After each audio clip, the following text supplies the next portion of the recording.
అప్పుడప్పుడు ఏదైనా కారంగా తినాలనిపించినప్పుడు ఈ కొబ్బరి పచ్చడిని ట్రై చేసి చూడండి, చాలా బాగుంటుంది. రైస్లోకి చపాతీలకు కూడా భలే సూట్ అయిపోద్ది.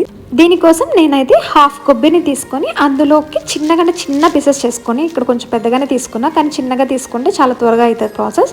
సో నార్మల్గా మనం కొంచెం ఆయిల్ వేసుకొని జీలకర్ర వేగిన తర్వాత ఇక్కడ ఒట్టిమిరపకాయలు వేసుకున్నా, మీరు పచ్చిమిరపకాయలు కూడా వేసుకుని ట్రై చేయొచ్చు. అందులోకి ఒక పెద్ద ఆనియన్ని ఇలా చిన్న పీసెస్ చేసుకున్నా, టమోటా అయితే ఒక పెద్దది వేసుకోండి, లేకంటే 2 టమోటా స్మాల్ వేసుకోవచ్చు. అందులోకి కొన్ని వెల్లుల్లి వేసుకొని అవి ఒక 5 మినిట్స్ మగ్గిన తర్వాత కొబ్బరి ఉప్పల్ని వేసుకొని ఇది కూడా ఒక 5 మినిట్స్ పెట్టేసేయండి స్లో ఫ్లేమ్లో.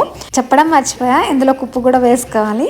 సో ఈ పచ్చడిలోకి ఎక్కువ టమోటా వేయకూడదు, ఎక్కువ కొత్తిమీర వేస్తే బాగుంటుంది. స్టవ్ ఆఫ్ చేశాక కొద్దిసేపు బయట పెట్టుకోవాలి. ఆరిన తర్వాత మనం మిక్సీలోకి వేసుకొని మంచిగా గ్రైండ్ చేసుకోవడమే. అప్పుడప్పుడు మధ్యలో స్పూన్తో కలుపుతూ గ్రైండ్ చేసుకుంటే దీన్ని రైస్లోకి నెయ్యి వేసుకొని తిన్నా, చపాతీలకు తిన్నా కానీ చాలా బాగుంటుంది. ట్రై చేస్తుండండి. మీకు నచ్చితే లైక్, షేర్ అండ్ సబ్స్క్రైబ్.